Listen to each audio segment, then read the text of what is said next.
Hi all, welcome to travel and explore Telugu. నా పేరు మనోహర్. ఈరోజు మనం ఉన్నాము వైజాగ్లో ఉన్న BDRC బ్యాటరీ ఇండస్ట్రీ దగ్గర. వీళ్ళు different battery operated commercial vehicle యొక్క బ్యాటరీస్ని రీజనరేట్ చేస్తారనమాట. అంటే వాటి లైఫ్ స్పాన్ ఏవైతే ఎక్స్పైర్ అయిపోతాయో వాటిని మళ్ళీ రీజనరేట్ చేసి వాటి లైఫ్ స్పాన్ని మళ్ళీ పెంచుతారనమాట. అండ్ దాని ఫుల్ ఫామ్ వచ్చేసి battery diagnostics and regeneration centre అనమాట. సో ఇది వైజాగ్లో ఉన్న ఆటోనగర్లో ఉంది. దీని full address and contact details నేను వీడియోలో మెన్షన్ చేస్తాను, అలాగే వీడియో డిస్క్రిప్షన్లో కూడా మెన్షన్ చేస్తాను. సో ఆలస్యం చేయకుండా అసలు ఈ ఇండస్ట్రీ ఎలా ఉంటుంది, వాళ్ళు అసలు ఆ ప్రాసెస్ ఎలా చేస్తారు, రీజనరేషన్ ప్రాసెస్, అసలు ఆ బ్యాటరీస్ ఎక్కడ యూజ్ చేస్తారు అనే విషయం తెలిసేసుకుందాము.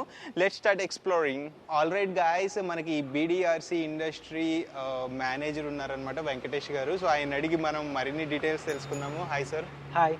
సో అసలు ఈ BDRC కాన్సెప్ట్ ఏంటంటే, ఈ బ్యాటరీ రీజనరేషన్ ఏంటి, అసలు కాన్సెప్ట్ ఏంటి? యాక్చువల్లీ ఏంటంటే ఇప్పుడు మనం BDRC అనేది యాక్చువల్లీ ఫుల్ ఫామ్ ఏంటంటే battery diagnostic and regeneration centre. Okay. So మేము ఏం చేస్తాం ఇందులో అంటే, మేము ఒక డెడ్ అయిపోయిన బ్యాటరీ అంటే ఇప్పుడు యాక్చువల్లీ ఈ బ్యాటరీ ఆపరేటెడ్ ట్రక్స్ ఉంటాయి. ఓకే.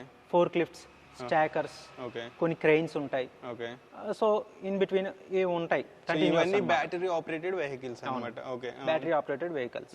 సో ఇదేంటంటే కంపెనీ నుంచి వీళ్ళకి బ్యాటరీ పర్చేస్ చేసుకున్నప్పుడే వాళ్ళ లైఫ్ స్పాన్ అంటూ ఒక 4 years 5 years వాళ్ళు బ్యాక్ ఇస్తారు లైఫ్ స్పాన్. సో ఆ బ్యాటరీని ఏం బ్యాటరీ అంటారు? ఇప్పుడు ఫోర్క్ లిఫ్ట్ లో మనకు అనుకోండి, ఫోర్క్ లిఫ్ట్ బ్యాటరీని ఏంటంటే ట్రాక్షన్ బ్యాటరీ అంటాం. ఓకే. అవి ఒక మీకు 36 volts ఉంటాయి. 36 volts అంటే 18 cells ఉంటాయి. Each cell consisting of 2 volts అన్నమాట. ఆంపియర్ అవర్స్ వచ్చి బేస్డ్ అపాన్ దేర్ కెపాసిటీ, అంటే వాళ్ళ వెహికల్ 1 ton కెపాసిటీ హోల్డ్ చేసేది అయితే ఒక కెపాసిటీ ఉంటుంది, 2 ton అయితే ఒకటి ఉంటుంది. నార్మల్ ఆ రేంజెస్ ఉంటాయి అనమాట. 336 AH అని, 440 AH అని, 526 AH అని డిఫరెన్స్ ఉంటాయి. ట్రాక్షన్ బ్యాటరీ అంటే మనం ఈ బ్యాటరీస్ ని ఫోర్క్ లిఫ్ట్స్ లో యూజ్ చేస్తాం. ప్యాలెట్స్ ఉంటాయి, ఆ ప్యాలెట్స్ ని లిఫ్ట్ చేసేదాన్ని ఫోర్క్ లిఫ్ట్ అంటాం. ఫోర్క్ లిఫ్ట్ ఏమో ఈ ఎలక్ట్రిక్ బ్యాటరీస్ యూజ్ చేసుకుని ఆపరేట్ అవుతాం. సో వీటిని ట్రాక్షన్ బ్యాటరీస్. సో మిగతా వెహికల్స్ లో యూజ్ చేసేది, మిగతా వెహికల్స్ లో యూజ్ చేసేది బ్యాటరీ ఆపరేటెడ్ ట్రక్స్ అంటాం. అంటే చూడండి, ఇప్పుడు మనకి రిసార్ట్స్ లో మనకి కస్టమర్స్ ని ఒక ప్లేస్ నుంచి ఇంకొక ప్లేస్ కి pick and drop, so pickup and drop. So ఆ టైప్ ఆఫ్ వ్యాన్స్ కూడా మనం ఆ బ్యాటరీస్ కూడా మనం రీజనరేట్ చేస్తాం. సో మేము చాలా సన్ రైజ్ రిసార్ట్స్ అని కొన్ని ఫ్రాంచైజెస్ ఉన్నాయి. సో వాటి వరకు మేము వాటి బ్యాటరీస్ కూడా రీజనరేట్ చేసి ఇచ్చాం. ఓకే. సో ఇప్పుడు అంటే ఇవి మెయిన్ ఇప్పుడు మార్కెట్ లో ఏ కంపెనీస్ ఈ type of batteries? Actually main గా మనకి ఎక్కువ ఫుల్ ప్లెడ్జ్డ్ గా మనకి ఉండేది మార్కెట్ లో అంటే Exide company first. Okay. Next Microtex. Okay. తర్వాత లూమినస్. ఓకే. ఈ 3 companies of batteries present market లో రన్ అవుతున్నాయి. ఓకే. సో వీటిని బేస్ చేసుకొని కస్టమర్ వాళ్ళు ఏదైతే వాళ్ళ ప్రిఫర్డ్ కంపెనీ ఏదైతే ఉందో వాళ్ళ బ్యాటరీస్ ని బ్యాకప్ అయిపోయిన తర్వాత బైబ్యాక్ కి వెళ్లకుండా, బైబ్యాక్ కి వెళ్ళింది అంటే definitely it will goes to recycling. Okay. So environmental base చేసుకొని మేము ఈ కాన్సెప్ట్ ని లాంచ్ చేయడం జరిగింది. అంటే ఈ వాళ్ళు ఏదైతే మెయిన్ బ్రాండ్ కంపెనీ వాళ్ళు ఇచ్చే వారంటీ ఎక్స్పైర్ అయిపోతుందో ఆ తర్వాత దాని లైఫ్ ని ఎక్స్టెండ్ చేయడమే మా కాన్సెప్ట్. సో అంటే ఇప్పుడు మీరు ఎక్స్టెండ్ చేయడానికి అంటే ప్రైసింగ్ ఎలా ఉంటది, ఎన్ని ఇయర్స్ వస్తుంది అంటే ఎక్స్టెండ్ చేసిన తర్వాత? ఎక్స్టెండ్ చేసేదానికి ప్రైసింగ్ అంటే మేము యాక్చువల్లీ ఇప్పుడు ఏదైతే బ్యాటరీ ప్రెసెంట్ కాస్ట్ ఉందో ఆ కాస్టింగ్ అంటే basic cost, we are not including any GST amount in that. So basic cost ఏదైతే ఉందో ఆ బేసిక్ కాస్ట్ లో 40% మేము చార్జ్ చేస్తాం. ఓకే. Based upon backup. అంటే ఒక బ్యాటరీ ఒక 4 lakhs ఉంటే మీరు ఒక 1 lakh దాంట్లో 40%, ఒక 1 lakh అలాగా మేము 1.5 lakh అలా అవుతుంది. సో అది మేము సో అంటే న్యూ బ్యాటరీ మీద ఇన్వెస్ట్ చేసే మనీ కంటే దాంట్లో 40% చూడడానికి యాక్చువల్ ఏంటంటే ఈ ప్రాసెస్ లో చూడడానికి బ్యాటరీ అయితే ఓల్డ్ బ్యాటరీ, కానీ పెర్ఫార్మెన్స్ వైజ్ వచ్చేసరికి కొత్త బ్యాటరీ వస్తుంది. ఓకే. సో మీరు మళ్ళీ వారంటీ కూడా ఏదో ఇస్తారు? 1 year వారంటీ ఇస్తాం. 1 year వారంటీ ఇస్తారు. Okay, right. సో అసలు మాకు అసలు బ్యాటరీ ఎట్లుంటది, దాన్ని ఎట్లా మీరు ఎలా రీజనరేట్ చేస్తారని చూపిస్తారా? సో ఇక్కడ చూస్తే మనకి ఇక్కడ ఒక 5 బ్యాటరీస్ ఉన్నాయి. ఓకే. సో ఇవన్నీ డెడ్ అయిన బ్యాటరీస్. సో ఇవి మనకి రీజనరేషన్ చేయడానికి కోసం అని వాళ్ళు పంపించారు. సో దీని రీజనరేషన్ ప్రాసెస్ ఏ విధంగా ఉంటది అన్నది మేము ఆల్రెడీ ఒక బ్యాటరీని పెట్టించాము. సో రీజనరేషన్ ఏ విధంగా చేస్తానో చూపిస్తాను. యాక్చువల్లీ ఇది ఫోర్క్ లిఫ్ట్ ట్రాక్షన్ బ్యాటరీ అండి. సో ఇది ఆల్మోస్ట్ డెడ్ స్టేజ్ లో వచ్చింది మనకి. అంటే దీనికి ఇంటర్నల్ గా ఎలక్ట్రోలైట్స్ కానీ ఏమీ లేవు, ఓకే, టోటల్ డెడ్ అన్నమాట. వాళ్ళు సైడ్ పెట్టేసే దగ్గర దగ్గర ఒక 1 year పైనే అవుతుంది. ఓకే, సో దీన్ని మనకి పంపించారు. దీని మీద ఇప్పుడు మేము ప్రాసెస్ స్టార్ట్ చేసాం. ఓకే. సో ఏంటంటే మాకు డిఫరెంట్ టైప్ ఆఫ్ మిషన్స్ ఉంటాయి ఇక్కడ. సో BRT-20, BRT-10, అలానే ఫ్రెంచ్ మిషన్స్ ఉన్నాయి, నెక్స్ట్ జర్మన్ మిషన్స్ ఉన్నాయి, జాపనీస్ ఉంది. సో ఈ మిషన్స్ యూజ్ చేసుకొని ఈ బ్యాటరీకి ఏ మిషన్ సూటబుల్ అవుతుందో దాని మీద మనం రీసెర్చ్ చేసిన తర్వాత ఆ మిషన్ మీద కంటిన్యూ చేస్తాం ప్రాసెస్. ఒక బ్యాటరీ డాక్టర్ లాగా అన్నమాట. Battery doctor. Oh, nice nice. Okay. Battery doctor లాగా. ఒక బ్యాటరీని రీజనరేట్ చేయడానికి ఈ టైప్ ఆఫ్ బ్యాటరీని ఎన్ని రోజులు పడుతుంది? సో ఈ టైప్ ఆఫ్ బ్యాటరీస్ ని మీకు రీజనరేషన్ చేసి ఇవ్వాలి అంటే based upon battery. Okay. So ఒక బ్యాటరీ మీకు 1 week లో గెయిన్ అయిపోతుంది. ఓకే. అంటే మనకి టైం గ్యాప్ ఎక్కువ లేకుండా రన్నింగ్ బ్యాటరీ అనుకోండి, ఇప్పుడు ఆల్రెడీ వెహికల్లో రన్ చేస్తున్నారు. సో ఆ టైప్ ఆఫ్ బ్యాటరీ అనుకోండి, మీకు ఎక్కువ డేస్ తీసుకోదు ప్రాసెస్ కోసం. ఓకే. లిమిటెడ్ టైంలోనే వర్కౌట్ అయిపోతుంది. అదే మీకు డెడ్ బ్యాటరీ ఈ టైప్ ఆఫ్ బ్యాటరీ అయినా ఇచ్చారనుకోండి, చూడండి ఇప్పుడు సెల్స్ కొన్ని బల్జ్ అయి ఉంటాయి దీంట్లో. ఈ బల్జింగ్ సిస్టమ్ వచ్చిందంటే ఖచ్చితంగా దీంట్లో ఏదో ప్రాబ్లం ఉన్నది అని అప్పుడు మీకు బ్యాకప్ రాదు. ఓకే. సో ఆయన ఏం చేస్తున్నారు ఇప్పుడు ఆయన ఏం చేస్తున్నారంటే మేము ప్రాసెస్ స్టార్ట్ చేసాము. సో ఇంటర్నల్ పల్సింగ్ ఇస్తుంది మీకు. ఇంటర్నల్ పల్స్ ఇచ్చినప్పుడు ఏంటంటే దీంట్లో టెంపరేచర్ రైజ్ అవుతుంటది. సో ఈ టెంపరేచర్ అన్నది బ్యాటరీ ఏ కండిషన్ లో ఉన్నా సరే టెంపరేచర్ కరెక్ట్ గా ఉందా లేదా అన్నది మనం చెక్ చేసుకోవాలి. ఎవ్రీ 15 minutes మనం చెక్ చేయాలి. సో ఆ టెంపరేచర్ హెవీగా రైజ్ అయింది అనుకోండి, మనకి సిస్టమ్ లో ప్రాబ్లం అని చూపిస్తుంది ఈ బ్యాటరీలో. అప్పుడు మనం పర్టికులర్ గా ఏ సెల్ ప్రాబ్లం ఉన్నది అన్నది మనం మాన్యువల్ గా చూసుకోవాలి. సో దానికి కూడా ఇంకో సిస్టమ్ ఉంది. ఆ సిస్టమ్ ఏంటంటే మనం కనెక్ట్ చేసామంటే ఏ సెల్ లో డ్రాబ్యాక్ ఉందో కూడా అది కూడా మనకి ఇన్ఫార్మ్ చేస్తుంది. సో ఒక మొత్తం సెటప్ లో ఎన్ని సెల్స్ ఉంటాయి మొత్తము? అది బేస్డ్ అపాన్ ఏదైతే మీకు ఇంతకు ముందు చెప్పానో ఫోర్క్ లిఫ్ట్ కెపాసిటీ బేస్ చేసుకునే మనకి ఈ బ్యాటరీస్ బిల్డప్ చేస్తారు. మన చేతిలో ఉండదు. మన చేతిలో ఉండదు.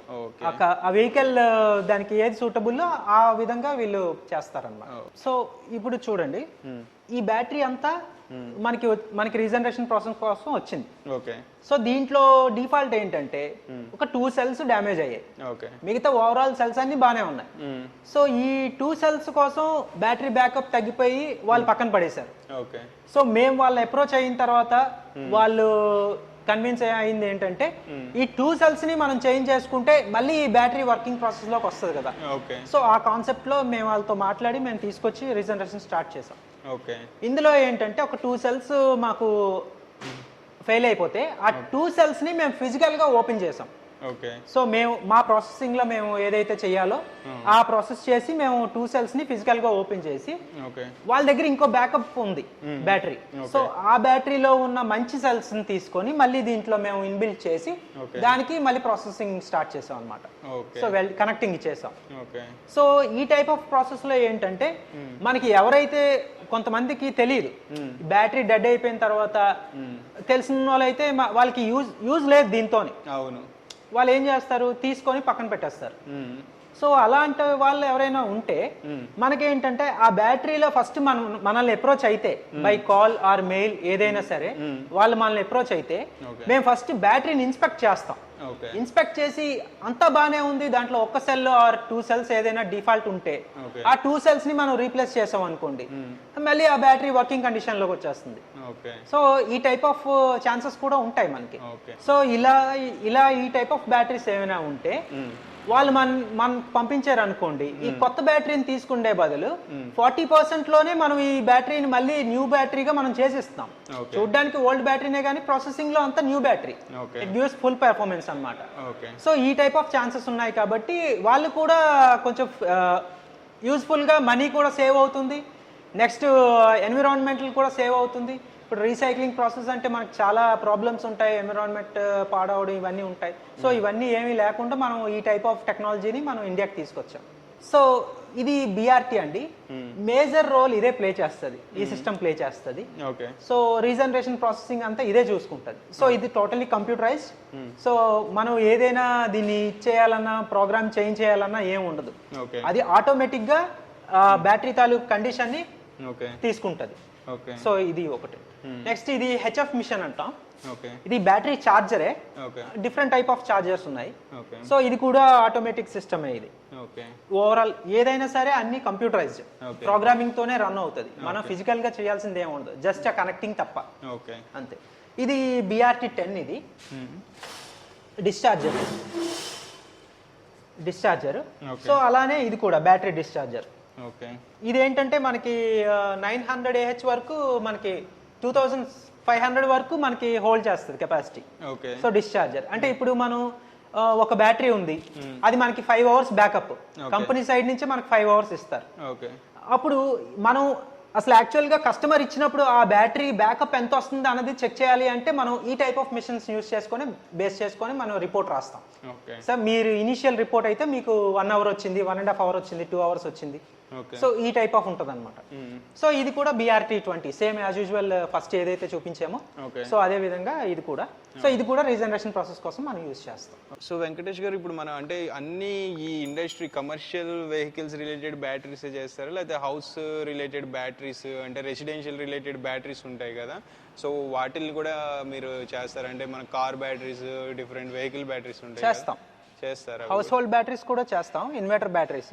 నార్మల్లీ మనకి ఏంటంటే హౌస్ హోల్డ్ బ్యాటరీస్ కి యూజ్ చేసేదంతా మనకి 12 volts 150 AH రెగ్యులర్ గా మనకి యూజ్ చేసేది inverter batteries. So inverter batteries ఏంటంటే ఇప్పుడు కంపెనీ వాళ్ళు ఒక మీకు 5 years లేకపోతే 8 years 10 years based upon company terms and conditions ప్రకారంగా వాళ్ళు మీకు వారంటీ అనేది ఇస్తారు. సో వారంటీ పీరియడ్ అయిన తర్వాత వాళ్ళు మళ్ళీ బైబ్యాక్ కింద ఆ బ్యాటరీని తీసుకొని మళ్ళీ వాళ్ళు న్యూ బ్యాటరీకి ఏదో కొంత డిస్కౌంట్ 10 or 15% 20% డిస్కౌంట్ ఇచ్చి కొత్త బ్యాటరీ ఇచ్చేస్తారు మీకు.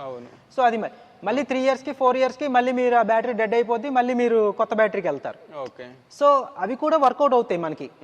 Totally focused on lead acid batteries. Only lead acid batteries ఏవైతే ఉన్నాయో ఐదర్ అది వెహికల్ బ్యాటరీస్ అవనియండి, లేదంటే ఇన్వర్టర్ బ్యాటరీస్ అవనియండి. ఇప్పుడు ఫార్మా ఇండస్ట్రీస్ ఉంటాయి, హైటెక్ ఇండస్ట్రీస్ ఉంటాయి, సో సాఫ్ట్వేర్ ఇండస్ట్రీస్ ఉంటాయి, సాఫ్ట్వేర్ కంపెనీస్ ఉంటాయి. వీటిలన్నిటిలో మనం యూపీఎస్ బ్యాంక్స్ యూజ్ చేస్తాం. ఆ యూపీఎస్ బ్యాంక్స్ ఏంటంటే చిన్న చిన్న మనకి స్మాల్ బ్యాటరీస్ ఉంటాయి, కెపాసిటీస్ తక్కువ ఉంటాయి అనమాట. అంటే 100 amps 150 amps చూడ్డానికి చిన్న బ్యాటరీయే కానీ కెపాసిటీ యాజ్ యూజువల్గా ఇప్పుడు మనకి ఏదైతే ఇన్వర్టర్ బ్యాటరీకి వస్తుందో అదే కెపాసిటీ దానికి కూడా వస్తుంది. సో వీటికి ఏంటి డ్రాబ్యాక్ ఏంటి అంటే వీటి లైఫ్కి వచ్చేసరికి కంపెనీ వాళ్ళు ఏం చేస్తారు, ఒక 4 years 5 years అంతవరకు ఇస్తారు.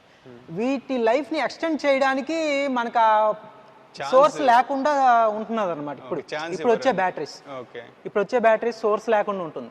మేము రీగైన్ చేయగలుగుతాం, అది ఇంటర్నల్ ప్లేట్స్ ఏది డ్యామేజ్ లేకుండా వర్కింగ్ కండిషన్ లో ఉంది, ప్రాబ్లం లేదు అంటే మనం రీజనరేషన్ చేసి 100% రీజనరేషన్ చేసి మనం ఇవ్వచ్చు. సో కానీ మనకు ఆ ఛాన్స్ ఇవ్వట్లేదు.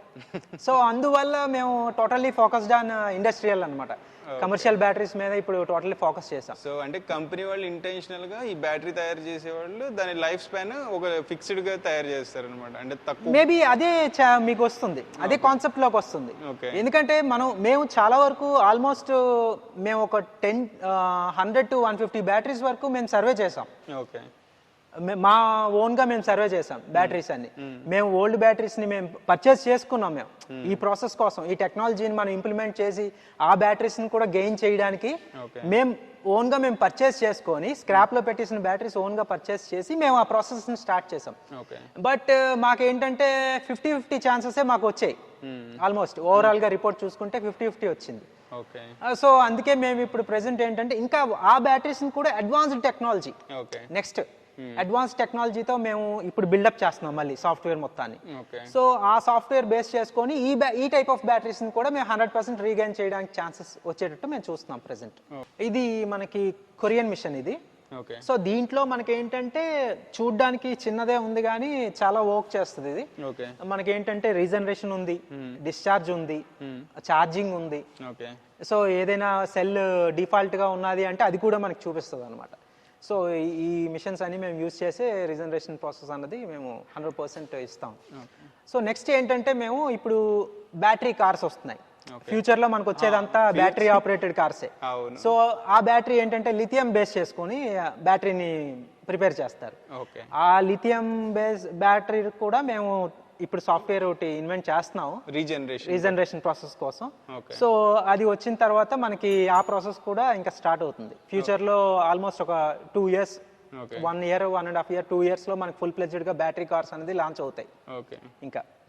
సో ఇంకా వాటి మీద కూడా మేము 100% మా అష్యూరెన్స్ చూపించి బ్యాటరీ అంతటిని ఎన్విరాన్మెంటల్ మేము ఫ్రెండ్లీ ఎన్విరాన్మెంటల్ పెట్టి, నెక్స్ట్ పాడు చేయకూడదు, ఎన్విరాన్మెంట్ అంతా ప్యూర్గా ఉండాలి, మనం ఏది చేయకూడదు అన్న ఇదే మా కాన్సెప్ట్.